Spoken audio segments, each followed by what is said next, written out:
Hello everyone, welcome to my YouTube channel. आज हम लोग वर्ल्ड जियोग्राफी का तीसरा चैप्टर पढ़ेंगे। तीसरे चैप्टर का मैंने पार्ट नंबर 1 पढ़ा दिया है। अगर आप लोगों ने वो वीडियो नहीं देखी है तो 10-15 मिनट की वीडियो है, पहले आप लोग जाकर उसको देख लीजिए, तब ये आप लोग देखेंगे तो बहुत जल्दी समझ में आएगा। और हमने कल बता दिया था कि पृथ्वी में कितने प्रकार की गतियाँ होती हैं। आज हम लोग 1 मिनट में देख लेते हैं पहले, फिर आगे बढ़ते हैं।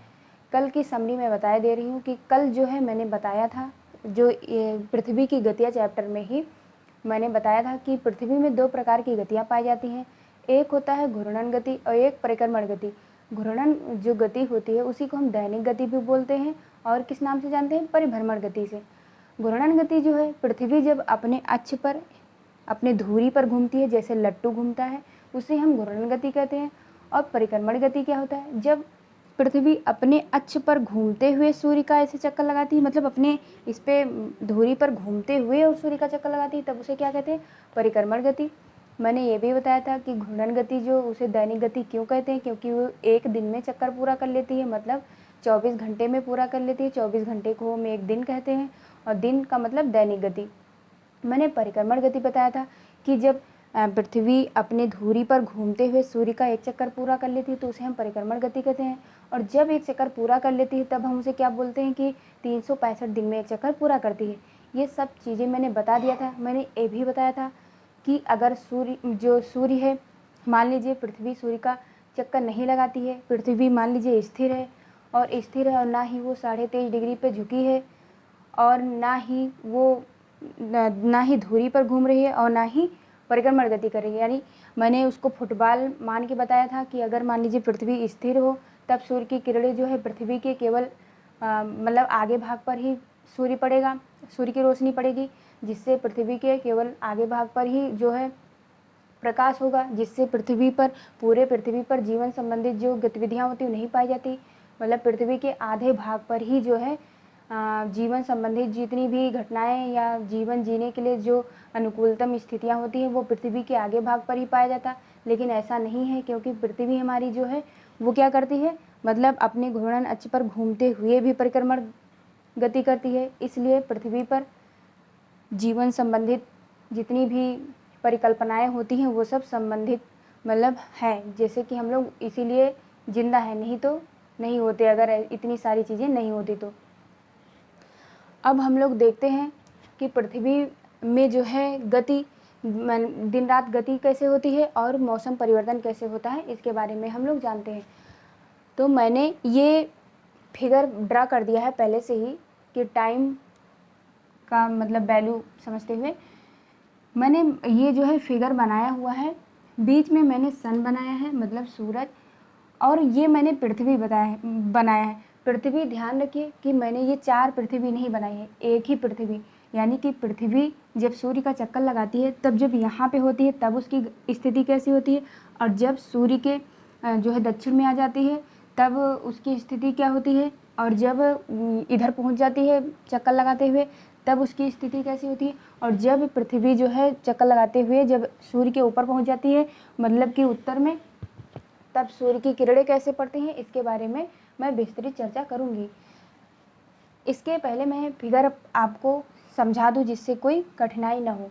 मैंने ये बताया है कि पृथ्वी, एक तो मैंने बता दिया कि सूर्य मतलब एक तो अपनी धुरी पर घूमती है जिसको मैंने बताया कि घूर्णन गति कहते हैं, और एक मैंने बताया कि परिक्रमण गति। तो मैंने ये परिक्रमण गति को दर्शाया है क्योंकि धुरी पर घूमते हुए चक्कर लगा रही है, तब हम ये कह रहे हैं कि पृथ्वी यहाँ पहुँची है तब क्या हो रहा है, और यहाँ पहुँची ऐसे ऐसे करके मैंने स्थितियाँ बताई हैं, क्योंकि तभी हम लोग जान पाएंगे कि मौसम में परिवर्तन कैसे होता है। हम सबसे पहले बात करते हैं, क्योंकि पृथ्वी पर मुख्य रूप से हम 3 ही मतलब अक्षांश रेखाओं को मैंने ड्रा किया है। मैंने ये भी बताया था कल कि प्रकाश वृत्त किसे कहते हैं, जो सूर्य की रोशनी जब पृथ्वी पर पड़ती है तो सूर्य के जहाँ पे प्रकाश पड़ता है, मतलब प्रकाशित भाग और अप्रकाशित भाग को जो डिवाइड करने वाली रेखा है उसे हम प्रकाश क्या बोलते थे, प्रकाश वृत्त। लिख लीजिए अगर आप लोग नहीं जानते, ये जो है वृत्त, ये इसे क्या बोलते हैं, एक सेकेंड,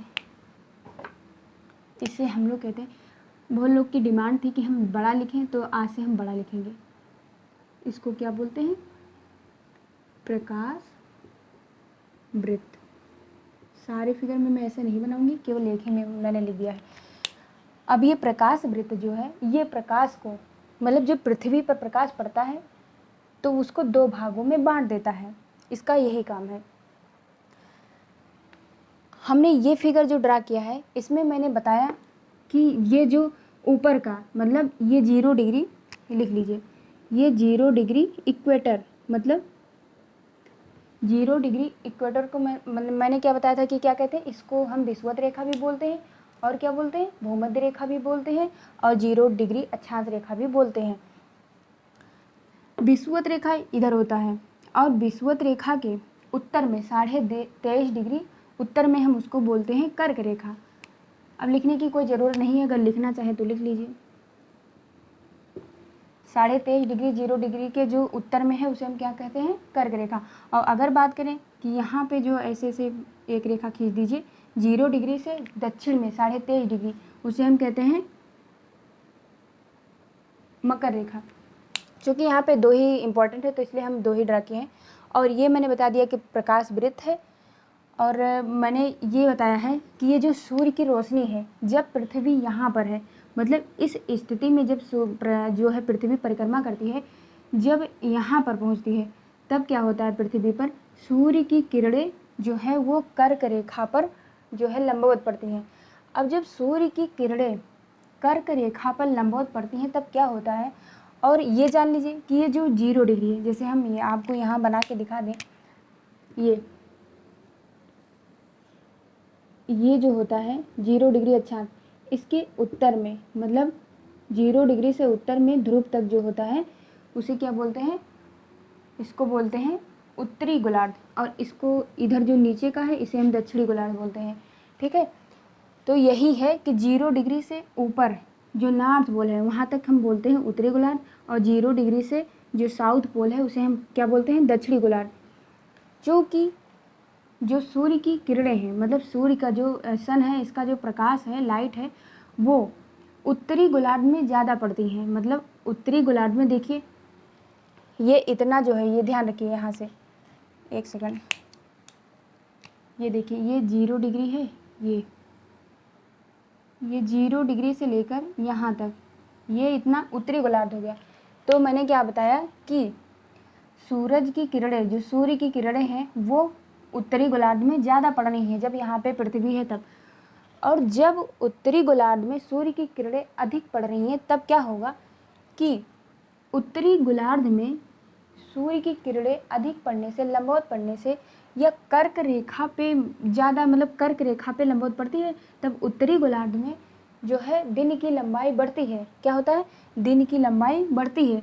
और जब सूर्य की किरणें यहाँ जब पड़ती हैं तो दिन की लंबाई उत्तरी गोलार्ध में तो बढ़ती है, लेकिन यहाँ दिन की लंबाई बढ़ेगी।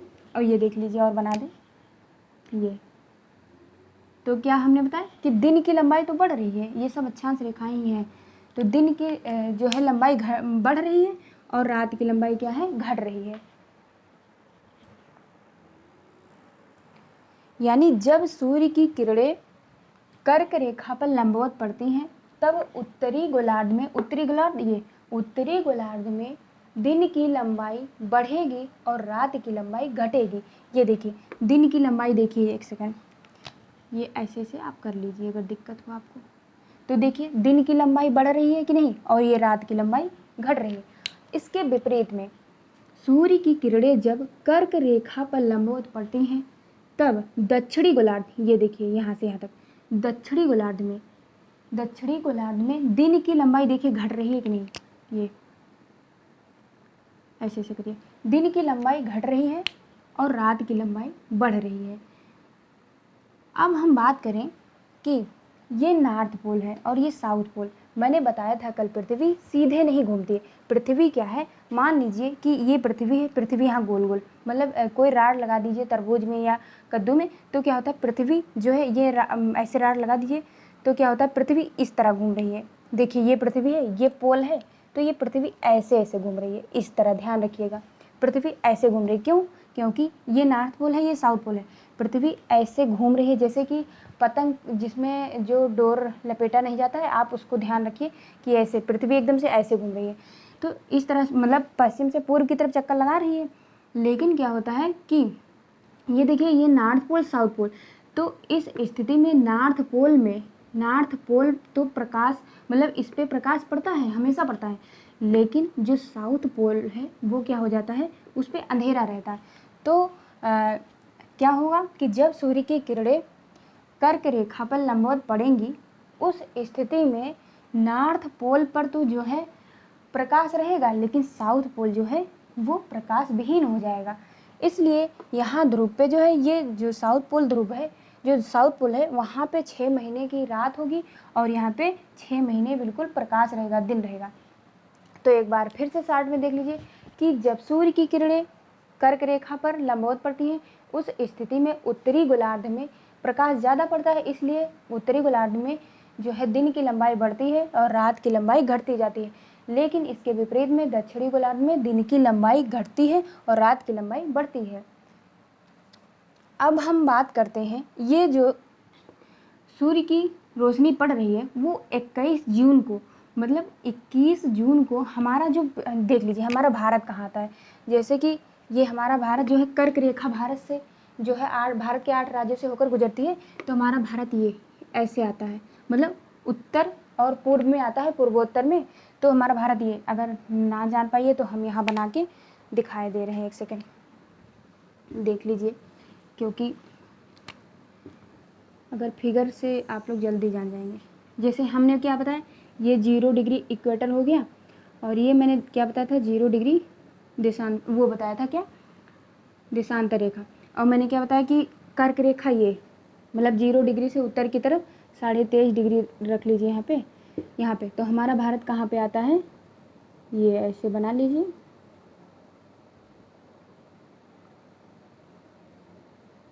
पहले बना लीजिए, तब ये जो है ऐसे, ये तो हमारा क्या है, ये जो कर्क रेखा है ये भारत के 8 राज्यों से होकर गुजरती है।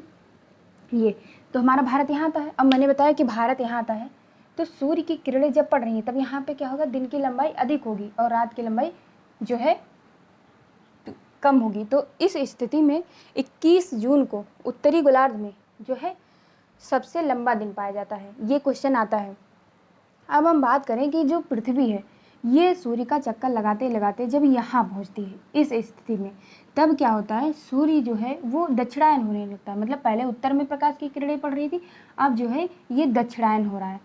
तब क्या करते हैं कि जो सूर्य की किरणें हैं, सूर्य की किरणें वो पृथ्वी के जो है, ये कौन सी रेखा है लिख लीजिए, ये विषुवत रेखा, 0 डिग्री को क्या बोलते हैं, विषुवत रेखा।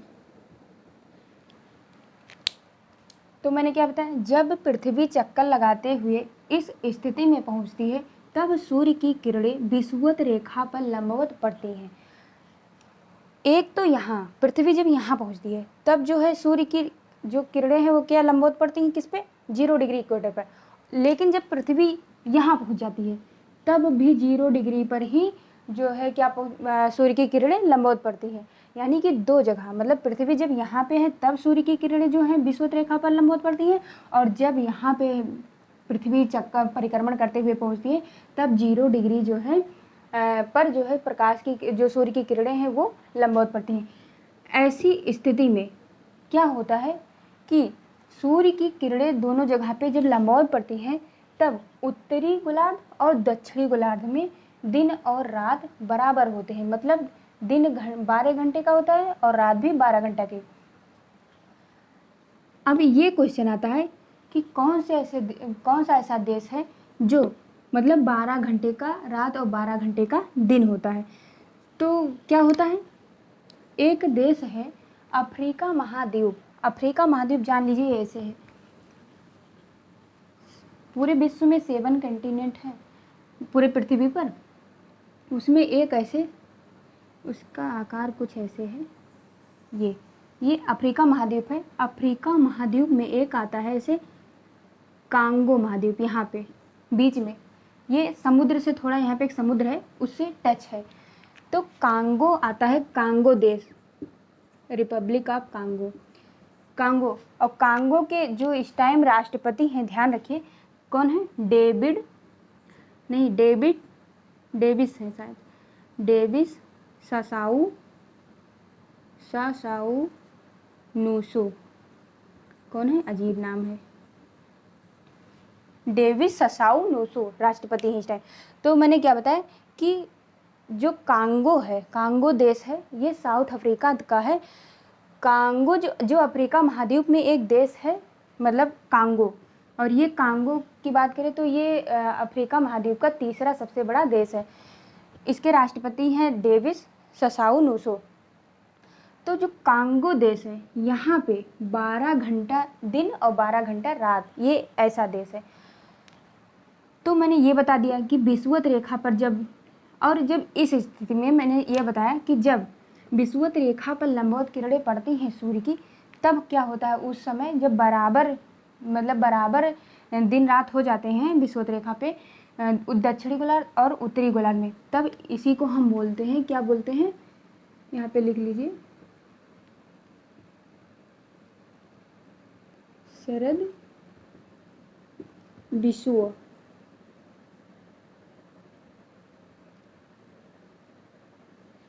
जब सूर्य की किरणें 0 डिग्री इक्वेटर पर पड़ती हैं दोनों जगह, तब क्या होता है, इसको हम क्या बोलते हैं, शरद विषुव।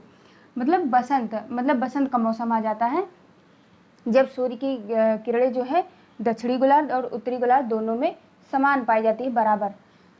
अब हम बात करें कि पृथ्वी जब परिक्रमण करते हुए यहाँ पहुँचती है, तब क्या होता है कि सूर्य की जो किरणें हैं वो कहाँ पे पड़ती हैं, मकर रेखा पर लंबवत पड़ती हैं। और जो मकर रेखा पर लंबवत पड़ती है, मैंने क्या बताया, 0 डिग्री से दक्षिण की तरफ 23.5 डिग्री आने पर उसे हम बोलते हैं मकर रेखा। और जब सूर्य की किरणें मकर रेखा पर लंबवत पड़ती हैं, तब क्या होता है कि अब देखिए, ये दक्षिण है, इधर दक्षिणी गोलार्ध है, तब सूर्य की किरणें दक्षिणी गोलार्ध में अधिक पड़ रही हैं। देख लीजिए, दक्षिणी गोलार्ध में अधिक पड़ रही हैं, जिसके कारण दक्षिणी गोलार्ध में दिन की लंबाई तो अधिक होगी, लेकिन रात की लंबाई घट जाएगी। ये देखिए, यहाँ ऐसे कर लीजिए, ऐसे देखिए, दिन की लंबाई यहाँ से लेके यहाँ तक दक्षिणी गोलार्ध है, यहाँ से यहाँ उत्तरी। तब जब सूर्य की किरणें मकर रेखा पर पड़ती है लंबवत, तब जो है दिन की लंबाई बढ़ जाती है और रात की लंबाई घट जाती है।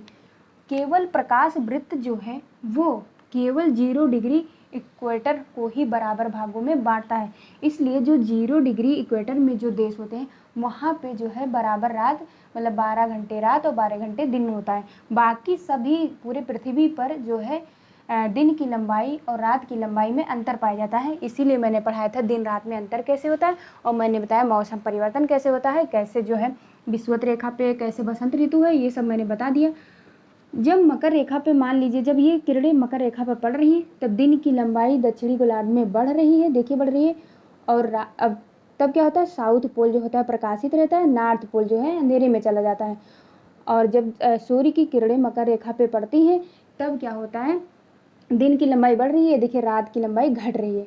और इसके विपरीत क्या होता है, उत्तरी गोलार्ध में दिन की लंबाई घट रही है और रात की लंबाई बढ़ रही है। आई होप कि आप लोग को समझ में आया होगा। अब हम एक चीज़ और देख लेते हैं कि सूर्य की किरणें लंबवत जो पड़ती हैं मकर रेखा पे, उस दिन जो सबसे लंबा दिन कहें तो क्या होता है, 22 दिसंबर। और यहाँ जो विषुवत रेखा पे पड़ती है उसको हम बोलते हैं 21 मार्च। और जब सूर्य की किरणें यहाँ विषुवत पे पड़ती है तो 23 सितंबर, यानी 23 सितंबर और 21 मार्च को ऐसा मतलब है कि जो सूरज की किरणें हैं वो विषुवत रेखा पर लंबवत चमकती हैं। और मैंने ये बताया जो हमारा जो भारत है वो मैंने बताया कि उत्तरी गोलार्ध में आता है, उत्तरी गोलार्ध में पूर्वोत्तर में आता है, मतलब पूर्व और उत्तर में आता है यहाँ पे। तो अगर ये क्वेश्चन आए कि सूर्य की सर्वाधिक किरणें भारत में, मतलब भारत में जो है बात करें कि ये भारत देख लीजिए एक सेकंड, ये हो गया 0 डिग्री देशांतर